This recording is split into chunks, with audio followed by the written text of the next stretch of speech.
all my brothers and sisters in Christ. Yes, God bless. You know, Janetta.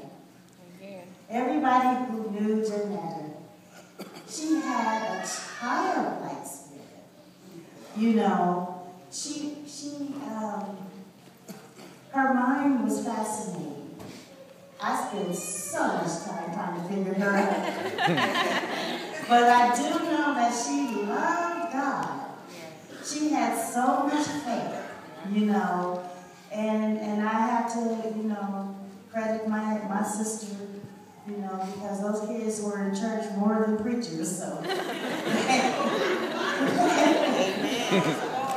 Yes, but Janetta was childlike.